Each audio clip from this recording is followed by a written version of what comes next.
Hello, I'm Roland Evans. This series of videos on integrative process psychotherapy is for all psychologists and psychotherapists, regardless of your training or approach. I welcome your suggestions, so please subscribe and comment.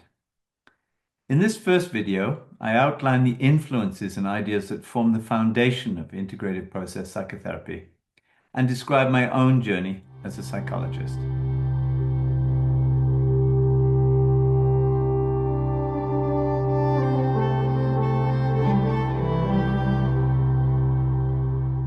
The kind of therapy we offer clients arises out of a complicated mix of the techniques and ideas we learn in our education and training, but also our lived experience and our own inner nature.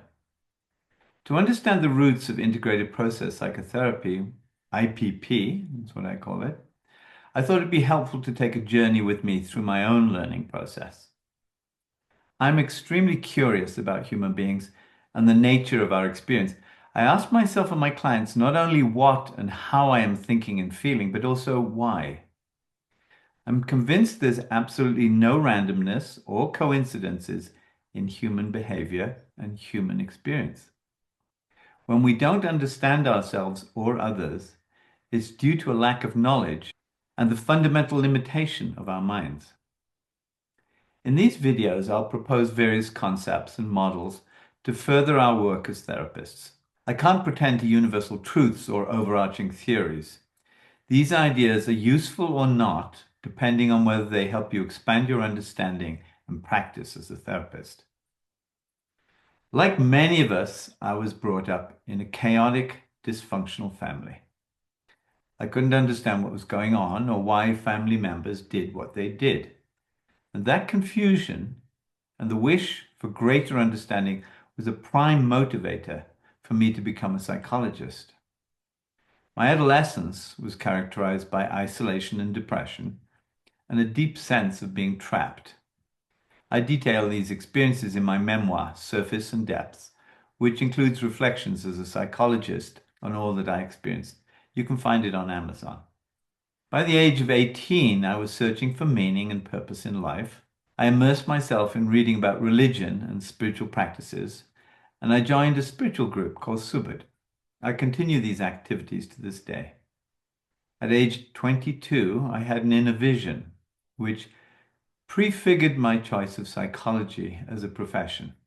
I couldn't understand the vision at first, but a little later, an acquaintance of mine pushed a book into my hands.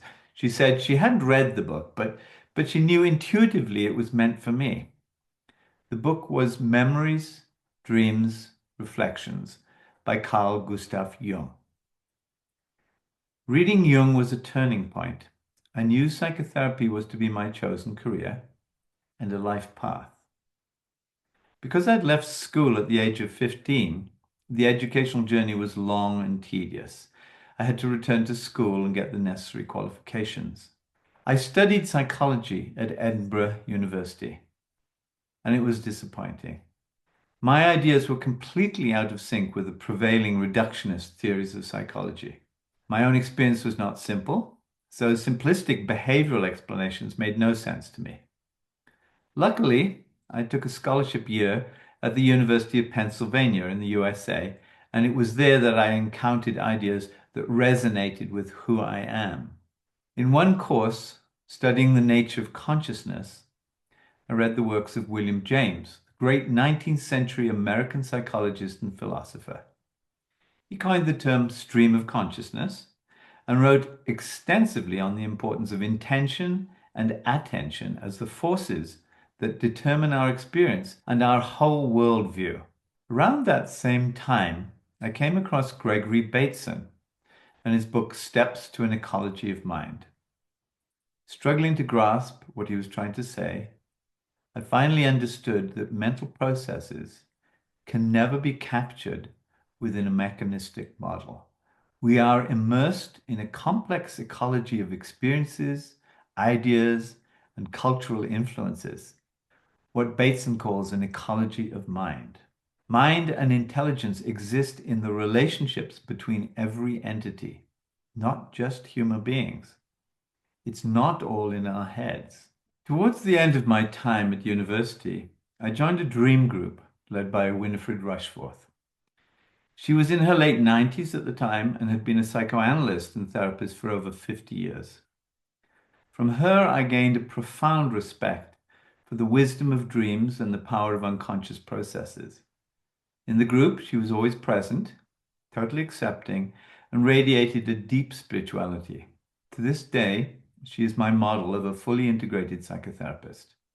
After my initial training as a clinical psychologist, and to gain better understanding of the unconscious, I embarked on a 2-year psychoanalytic training in individual and group consultation at the Tavistock Institute in London.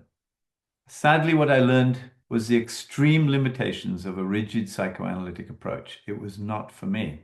While working as a psychologist in the field of physical disability and chronic illness, I became extremely frustrated by the ineffectiveness of most psychological interventions to influence physical processes. When I was a teenager, I'd learned about hypnosis and actually practiced inductions and suggestions on my friends. I'd forgotten those experiences when I came across the work of Milton Erickson and his permissive, indirect approach to hypnotherapy. His ideas immediately struck a chord.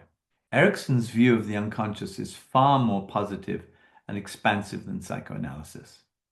He approaches it as full of extraordinary unused potential, as well as mistaken assumptions and dysfunctional patterns.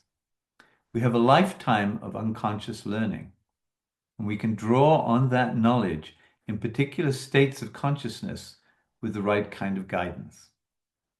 Hypnotherapy is about accessing learning and potential and redirecting those towards positive change. Later, I did EMDR training with Francine Shapiro. EMDR is very effective and compatible with Erickson's hypnotherapy. In combination, these different approaches to trauma and altered states are extremely useful therapeutically. After moving to the USA, I taught many different courses in the transpersonal psychology department of Naropa University in Boulder. I created an undergraduate course in systems thinking, and I wrote my first book, Seeking Wholeness: Insights into the Mystery of Experience. The ideas in Seeking Wholeness are based on systems thinking and the process philosophy of Alfred North Whitehead. I'd like to share with you a diagram of some of these influences and some of the ideas that I'll talk about in these videos. So here are some of the main influences on integrative process psychotherapy. There's Jung, and I believe his approach to the unconscious is expansive and complex enough that it encompasses all of that we need to understand. William James, his ideas on the stream of consciousness, on the varieties of religious experience, and particularly in how attention determines the quality and the content of our experience. Systems thinking and the work of Gregory Bateson in Steps to an Ecology of Mind are in some ways the foundation of complexity theory. Particularly the work of Gregory Bateson has been extremely influential in trying to understand the nature of our minds. I've talked a little bit about Winifred Rushforth and her dream groups. She is what I consider an archetype of the elder and the wise old woman. And from her, I have an inner model of what it is to be a psychotherapist. Then Milton Erickson's ideas of the unconscious, the use of altered states, hypnotherapy, indirect suggestions, and patterns of speech and language are extraordinarily important. Process philosophy, as developed by Alfred North Whitehead, is foundational to my way of thinking about psychotherapy. I will talk about process a lot and the way in which processes either flow or get stuck in psychotherapy. Now, when you want to look at complexity theory, which in some sense encompasses all of these ideas, the work of Jean Bolton is extremely useful, the Tao of Complexity. The ideas that I'm going to focus on in this series of videos are on this right-hand side. Relationship, pattern, and process are the foundation of complexity theory. So when we think about everything, we think of it as patterns of relationship in process. That means things which arise, things which continue, and then things which change or transform. When process gets stuck, that causes dysfunction.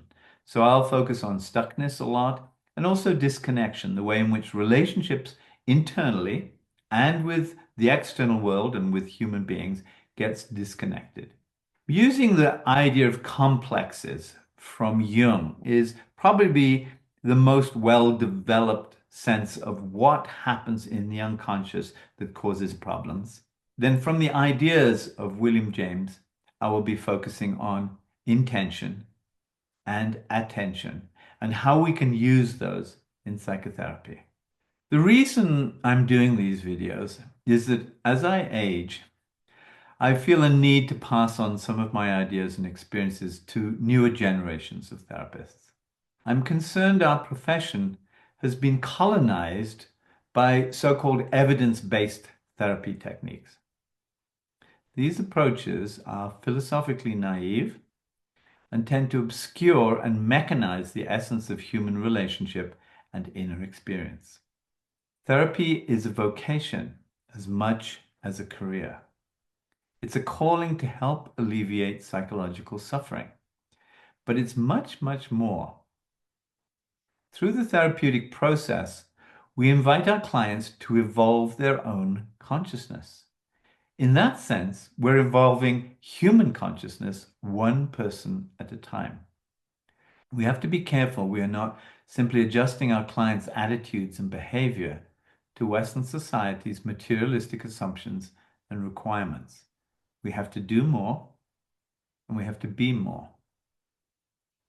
These videos explore the models, concepts, and approaches I believe create a richer and more integrated way of approaching therapy.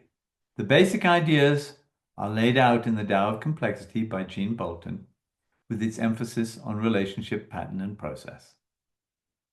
My task is to expand, explain, and apply complexity theory to the practice of psychotherapy. I'll keep creating and uploading videos as I can, and please look for more resources on my website, roland-evans.com. If you're interested in IPP trainings, supervision, or mentorship, please contact me at roland@roland-evans.com.